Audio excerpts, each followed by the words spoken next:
Sam Seder, welcome to The Last Laugh. Thank you so much for doing this, especially since I just asked you pretty last minute. So I really appreciate you being here. No, my pleasure. Thanks for having me. Yeah, I really wanted to have you on this podcast because I've just, ever since I watched that, Jubilee video that I think so many people have seen now, I feel like I can't stop thinking about it. And I know you spoke a little bit to Michael Ian Black for the Daily Beast for a piece that he wrote about it, but I just wanted to kind of go a little deeper with you. Um, so yeah, maybe we can just start way at the beginning. How did this happen? Did they come to you and say, "Do you want to be part of this thing?" Or did you? How did it start? Yeah, they came to me. I want to say sometime. I guess it was after the election, Hmm. and I was, contemplating it, and I think my daughter was home for winter break from school, and I had mentioned it to her. I was only like vaguely familiar with it. Like I had seen maybe one or two clips of like Charlie Kirk or Ben Shapiro on it, but I had Hmm. no real idea what it was. And I mentioned it to my daughter, and she's like, "You got to do that. Yeah. You got to do it."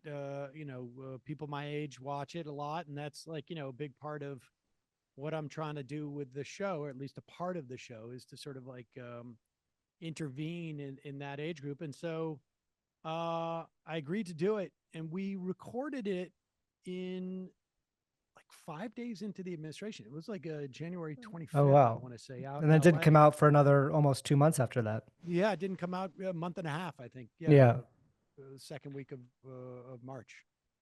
Yeah. Wow. So yeah, your daughter is maybe in the age range of some of the people you were debating on the show.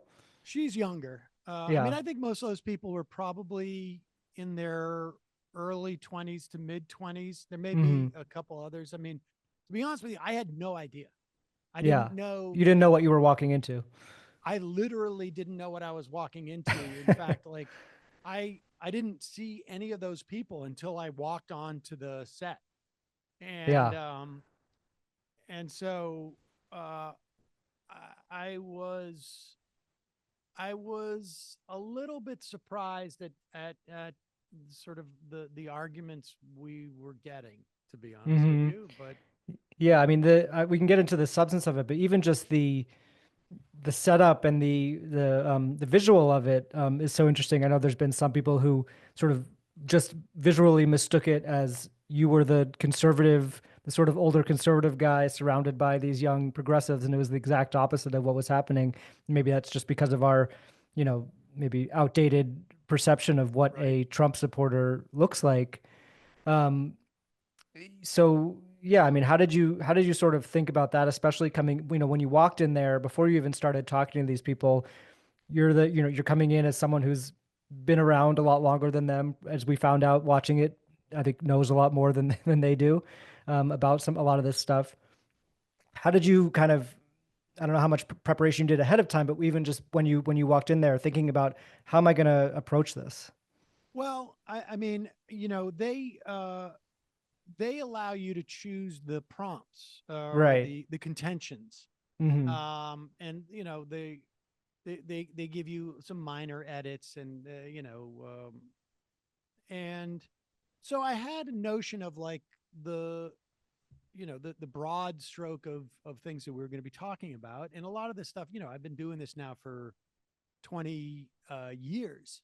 I started in AM talk radio, and so a lot of this stuff is stuff that I know. And but yeah, I certainly like I always go into these things somewhat prepared. I mean, but there's only so much you can prepare.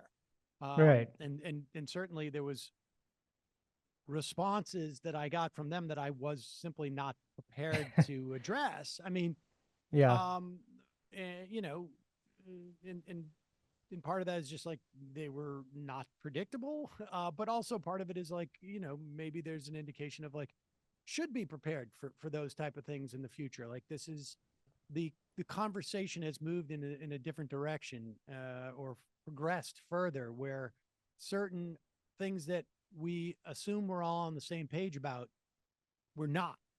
Yeah. And but so yeah, I was prepared, but I was I was prepared for them to be there'd be more people there who were going to be able to sort of engage on the substance of what I was talking about, and there was not a lot of that. Yeah. Was there a person or argument or moment that surprised you the most, that stands out for you as sort of like, oh, I did not think this is where this was going to go? There were two. I mean, one of my contentions was unless you're a billionaire or a uh, I can't remember what Christian Yeah. nationalist Religious fundamentalist. Yeah. more or less a theocrat or a Christian or a white nationalist, you made a mistake in voting for Donald Trump.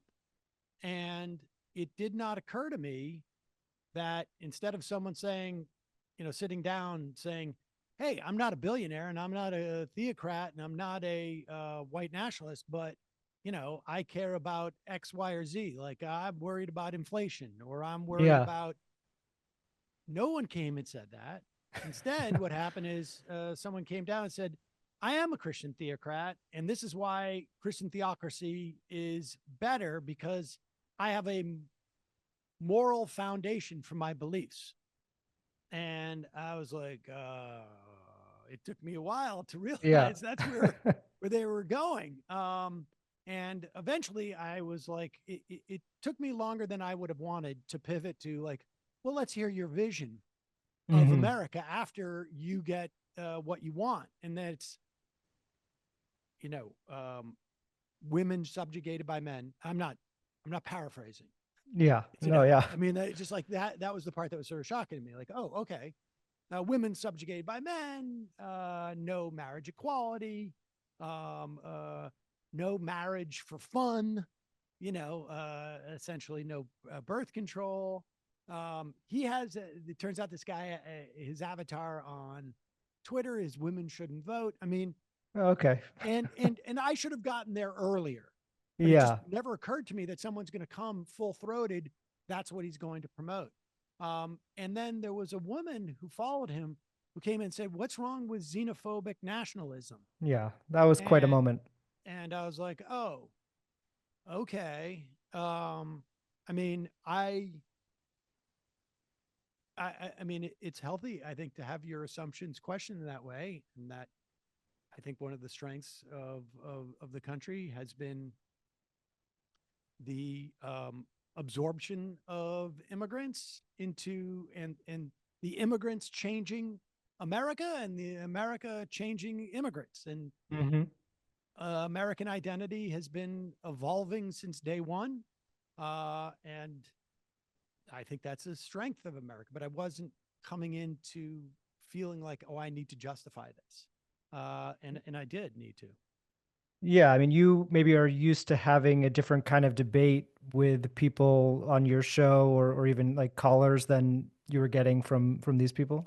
Well, I know. I mean, the thing is, I do get callers who say stuff like that, Yeah. and but my agenda going in there is not to come out looking like I won a debate or that I Hmm. am some type of, uh, you know, transcendent debater.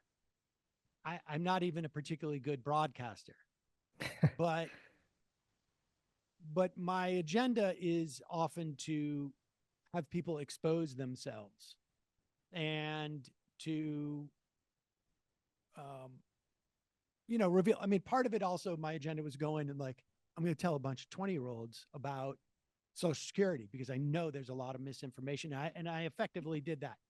But in Hmm. terms of like going back and forth, I wanted to have these people expose themselves so that people could see what is sort of the underpinnings of, I would argue, the Republican Party for at least a couple of decades, probably more. But this is really they've really taken over the party. Yeah, I mean, the disturbing thing with pieces like this is that one side can look at it and see somebody being exposed and seeing these, what we might view as awful views on display. And then the other side thinks that you lost this debate because they, to put Think, you in your place about some of this stuff. And it's just these really two separate realities that even yeah, can and watch the same thing. yeah, my hope is that those people who share my reality are in the majority, Yeah. and maybe a 51% majority, but that they'll be inspired enough to realize how serious of what we're facing is, in this country. It has not changed. I mean, I wrote a book in '06 that barely anybody read, with Stephen Sherrill, called Fubar. And it was basically, this is not your dad's Republican Party. They Hmm. are, um, libertarian free market fundamentalists and Christian theocrats. And in some respect, they have melded. The tech bro and the fundamentalists have melded into one functioning Republican Party. And Donald Trump is able to sort of like, I guess, bridge that divide. But, with Elon Musk, his sort of assistant president. So Yeah. that's where we're at. It seemed like you were very much in control throughout the debate to me. You said some things took you by surprise. Were there any moments where you felt like you were on the back foot or had to concede something or had your perception changed about anything?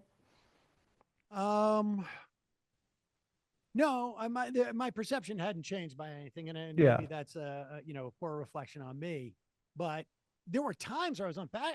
I'm arguing with a guy that federal agencies don't pay taxes.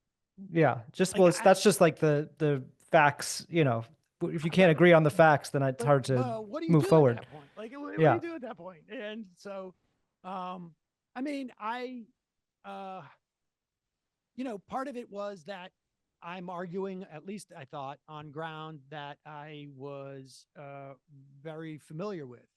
Again, this is not about me going in there. This is not, like, you enter into a video like this where there's 20 people surrounding you. They got to run up and touch the chair and they can vote each other off the island. And you're thinking, oh, this is a wonderful opportunity for an intellectual exchange. And this is going to be an opportunity for me to learn something substantive, as opposed to like sort of, oh, when you're in this situation, it's better to look to your left and your right, whatever.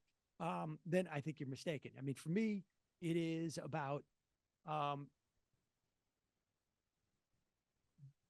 having a direct line to people this age who are not usually going to listen to boring stuff like Social Security, or, find out that the top marginal tax rate in the 40s and 50s was 90%, 90 cents on every dollar over what would now be $4 million dollars a year, was taxed. Um, People don't hear those regularly, or that we cut child poverty 45% in 1 year in 21, 22, and then just decided, okay, interesting experiment, and we're going to walk away from it. There have been 5 million views on that Jubilee video. The idea that 5 million people heard those things, I would wager that, 4.5 million of them had never heard any of those things. Right. That to me is a win. Um, Exposing the nature of this conservative movement also is a win. And so, it probably reflects poorly on me as a as a thinker, that I went in there with all my priors and exited with all my Yeah. priors. But I don't. I just read. I'm not a. I don't. I'm not a. I don't consider myself, some type of intellectual. I'm a talk show host. So You mentioned the 5 million views, and a lot of these videos they put out have become incredibly popular and gone viral and everything. Why do you think this format resonates with people so much? I mean, you've now taken maybe some of the feedback from it. What do you why do you think it works? well, I think it works because, one, it looks like, the Roman Colosseum. It has that dynamic, right? Yeah, Like, it's and very dramatic. it's dramatic in that way. And also, you don't get bored because there's 20 different people who could jump in at any time. You don't know what you're going Hmm. to get each time. And So I imagine that's why people find it entertaining and compelling. And you know, like I think in this particular instance, I think people were really just sort of surprised at how assured these people were, and Hmm. how in many of those instances completely and quite obviously totally wrong. Like that's an interesting combo.